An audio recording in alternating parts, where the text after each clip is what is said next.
Hello, and welcome back to the Grit role-playing system explained. I'm going to try to give in this video a very brief explanation of the factions and cultures so that you can get an idea to make a player character and fill out their background. The game setting starts out a land called the Kingdom, which is a human, medieval, European-inspired type culture, which you find commonly in fantasy role-playing games, video games, tabletop role-playing games, also kind of movies and things like that. So this kingdom has been invaded recently by a horde of goblins and orcs, and they killed the king, wiped out his army, wiped out all his allied forces, etc.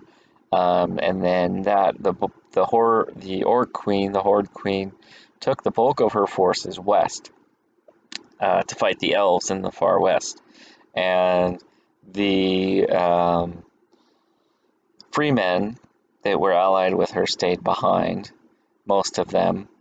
And so you've got kind of two major factions. You've got the Kingsmen, which remain, and then the Freemen, which remain, and those are kind of main factors. Now, I want to point out here a key kind of difference between what's common in many fantasy tabletop role-playing games. So, for a lot of the settings for fantasy tabletop role-playing games, there's magic shops in every town where you can go in and you can buy some magic swords and armors and potions and capes and hats and things and trade them in. And you've got wizards walking around everywhere. And if you have scions, there's lots of psionic powers, and most people have seen some kind of like magic wizardry everywhere and so forth.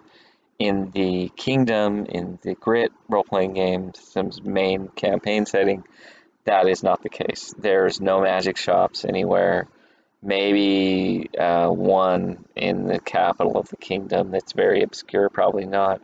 There are alchemists and some herbalists, and in the larger cities, maybe some alchemy shops where they sell some basic ingredients and things, but it's not like they've got, you know, 3-for-1 discounts on healing potions or something like that. There's not healing potions even around. This is nothing like that. So magic is much less common.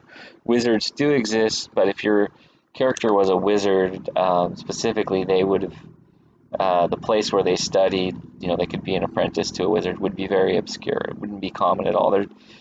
Most people would know in the capital there's some reputed to be wizards working for the king, but they wouldn't have seen these people practicing magic a lot all the time or anything like that. You know, most people would never known or seen where any wizard lived nearby or anything like that. There might be a wizard tower here and there in the kingdom in random places, but it wouldn't be a super common thing, and people would be very weary of it. Games. Also, there's an idea in fantasy tabletop role-playing games that there's kind of you would know a lot of kind of elves and halflings and dwarves walking around. That's not true. They're not common at all in the kingdom. Also, you know, when you travel from one town to the next in typical role-playing game, fantasy, etc., you know, you might run into a band of goblin bandits or kobolds, or an ogre might attack you or something. That's not true. Wasn't true for the kingdom before the invasion. Most people had never seen goblin. They'd heard about long ago that there was some war against them generations ago, but they almost doubt that that legend is true until recently when they saw these creatures invading with Freeman allies. And so that's the kingdom culture. Humans, you'd be someone that is just, your world's been turned upside down. Maybe you were a soldier, maybe you deserted, maybe you your forces were defeated and you ran away, or maybe you were captured for a bit and escaped. Maybe you were just a refugee. You weren't an actual soldier or anything like that.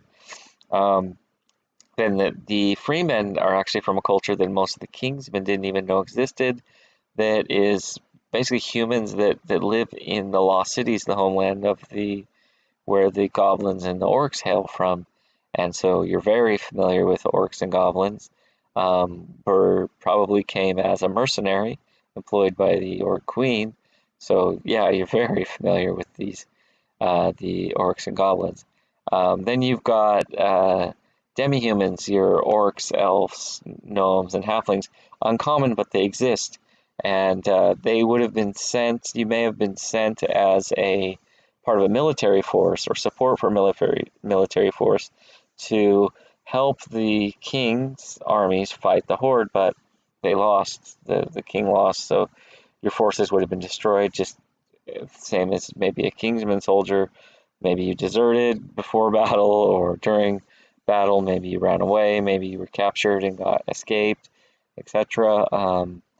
So you would come from a distant, most likely dwarf or elf culture, or gnome, halfling, etc. You might have grew up in the kingdom, you might be a second generation immigrant, maybe you were an explorer, maybe your parents were, maybe you are a diplomat or a merchant or something like that, trading on behalf of your species. There are also what's called S-men. So, first of all, although the kingdom culture is based on medieval Europe, that's not really hard tied to any kind of Caucasian appearance or genealogy.